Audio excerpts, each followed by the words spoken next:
में बैठे सभी प्रबुद्ध सज्जनों का हार्दिक वंदन एवं अभिनंदन करता हूँ। आज 31 मई 2025 को भारत साहित्य एवं मीडिया महोत्सव का द्वितीय दिवस है।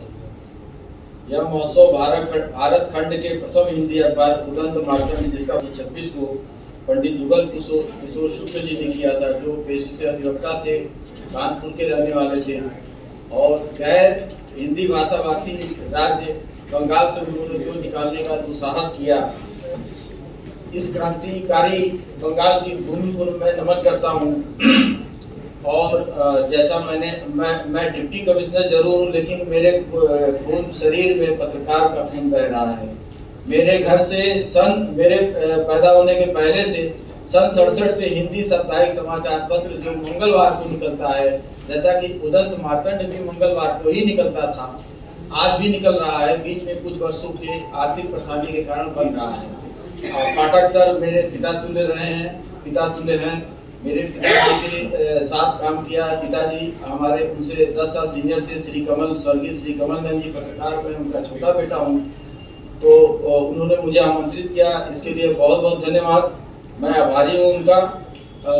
ये कई लोगों ने कहा, ये जो हेडिंग है भारत साहित्य एवं मीडिया महोत्सव, इसमें 2 शब्द हैं, साहित्य एवं मीडिया।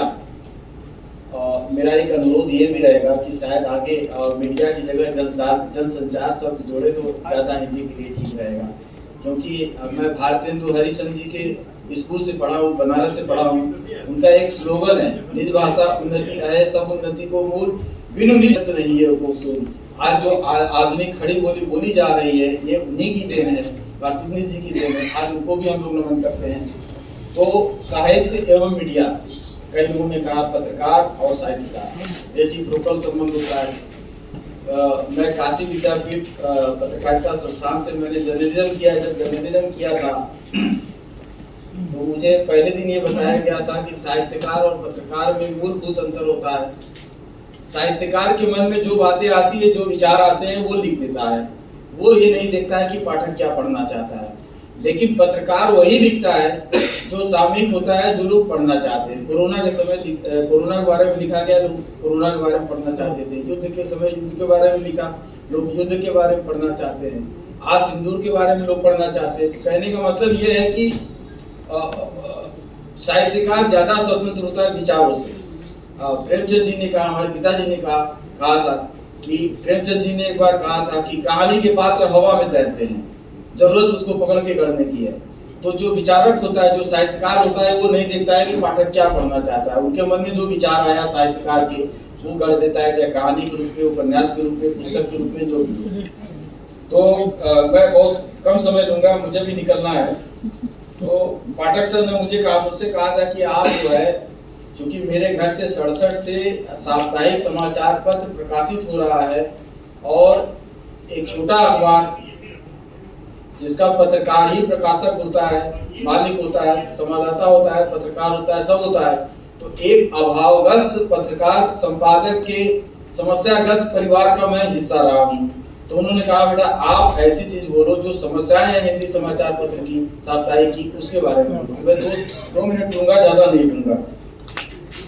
आज उन्होंने बताया लीडरशिप। आज ये पंडित जुगल किशोर शुक्ल जी की देन है। जो भारत में कुल टोटल जो अखबार रजिस्टर्ड है RNI के यहाँ, लगभग 1,45,44,000 हैं, जिसमें से हमें गर्व है कि सर्वाधिक हिंदी के अखबार रजिस्टर्ड है, लगभग 43,44,000। जो बीच का प्रस्फुटन हुआ था 1826 30 मई को, आज वो फल फूल रहा है। लेकिन अब मेरा एक अनुरोध ये भी है, शायद उनके परिवार के कुछ लोग हों, यदि संभव हो तो उदंत मार्तंड नाम से कोई भी शख्स आए और इसका प्रकाशन फिर से प्रारंभ कर दे, तो मुझे खुशी होगी कि चलिए वो, क्योंकि ये इसको जिंदा किया जा सकता है। ये मानव शरीर नहीं है, ये अखबार है जिसमें हमारी आत्मा बसती है पत्रकार की। तो इसको जिंदा करा जा सकता है। अगर इसका प्रकाशन फिर से संभव हो तो RNI के यहाँ रजिस्ट्रेशन करा करके इनके वंशज को ले करके अगर शुरू करा दे तो हमें हार्दिक खुशी होगी। एक सर, तो उन्होंने जो कहा था कि समस्या के बारे में बताओ, मैं बहुत करीबी से देखा मैंने क्राइसिस को। एक अखबार की प्राणवायु ऑक्सीजन, इसकी जो ऊर्जा होती है, एनर्जी होती है, वो राजस्व होती है। और मैंने बहुत करीब से देखा है जो भेदभाव होता है एक लीडरशिप को लेकर के आजकल टीवी और डिजिटल मीडिया से सामना करना पड़ रहा है। और छोटा अखबार बड़ा अखबार की भावना हर जगह रहती है। मेरा तो दूसरा ही विचार है कि जो बड़े अखबार के पत्रकार होते हैं वो छोटे होते हैं, और जो छोटे अखबार के पत्रकार होते हैं वो बड़े होते हैं। क्यों बड़े होते हैं उसको मैंने बहुत नजदीक से देखा है। जो आप चाह रहे हैं लिखना और लिख न पाए अखबार के कारण, नौकरी के कारण, और जो आप चाह रहे हैं वो अपने अखबार का मालिक होने के कारण लिख दे रहे हैं, तो आप बड़े पत्रकार हैं, भले छोटा अखबार है। लेकिन अगर बड़े अखबार में, बड़े मीडिया समूह में जो चाह रहे हैं नहीं लिख पा रहे, तो मैं उसको बड़ा पत्रकार नहीं मानता हूँ। मेरा ये अपना पर्सनल अनुभव है। जहाँ तक राजस्व की बात है, विज्ञापन राजस्व का न्यायपूर्ण वितरण नहीं होता है। यहाँ पर जो भी प्रकाशन से जुड़े हस्ती के लोग हैं उनको पता है कि बड़ा ग्रुप टीवी और इलेक्ट्रॉनिक मीडिया वाले ले जाते हैं। उसके बाद जो बजट बचता है बड़े अखबार ले जाते हैं।